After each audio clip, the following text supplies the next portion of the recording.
Hi, Fee. Obviously, you made a statement with your play, but you guys made a statement about the pay today, and it said, "Pay us what you owe us" on the shirts. It's going to get a lot of attention. If you could just say in the simplest form to those who are just getting aware of this now, what do you mean by what you owe us? The players of what is building this brand and this league.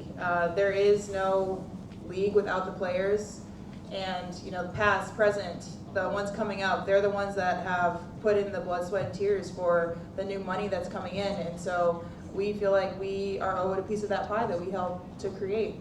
So that's basically what that is. Napheesa, next question to your right in the front row. Nick Hamilton, Nightcast Media. Speaking about the statement that you all collectively made and having the fan support, what do you want the other fans that may not fully understand what you're fighting for? What is the message that you want to convey over for the rest of the season? And are those shirts that you guys will be wearing, for the remainder of the season as well? I guess I would want people to understand that basically we get a very tiny percentage of all the money that's made through the WNBA, which obviously is through our entertainment, the entertainment we provide. And so we want a fair and reasonable percentage of that. Next two questions, Napheesa, right in the front row, Kendra and Alexa. Hi, Napheesa.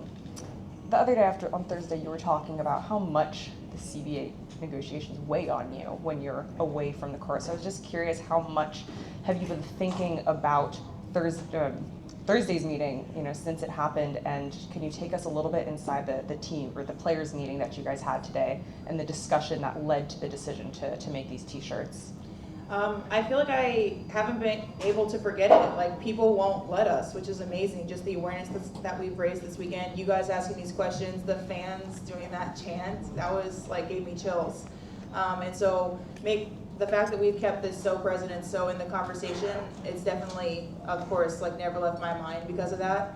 And this could possibly be a CBA 7 years. You never know how much longer you have to play. And so obviously I'm taking this really seriously for myself, but also for the future generations. We are setting up the next CBA. You always have to think about that as well. And so the decisions that are made here affect a lot of people, and so of course we're taking it really seriously.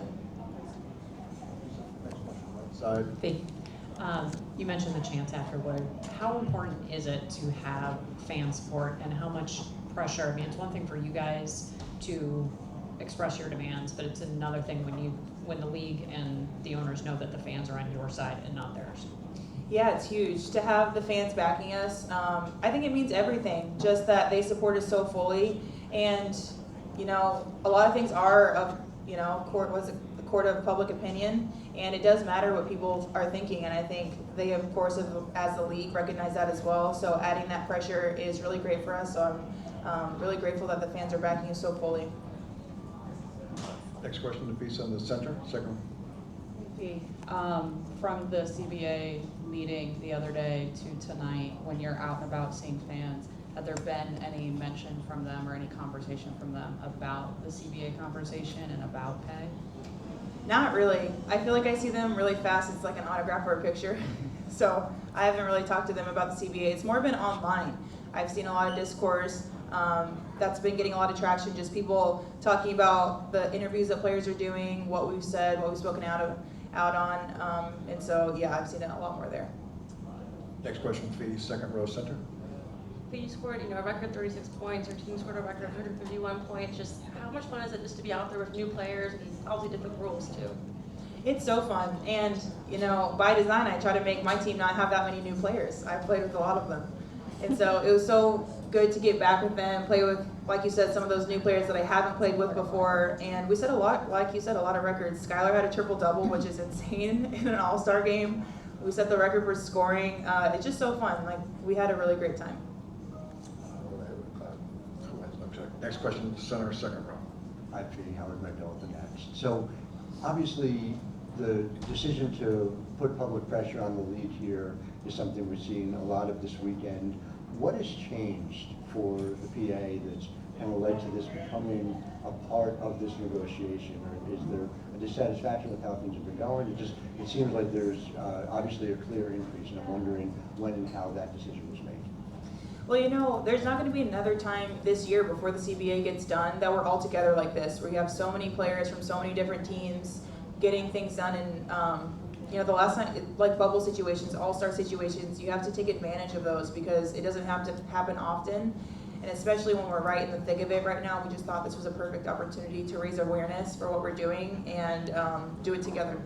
This will be our last question as we have the additional player interview.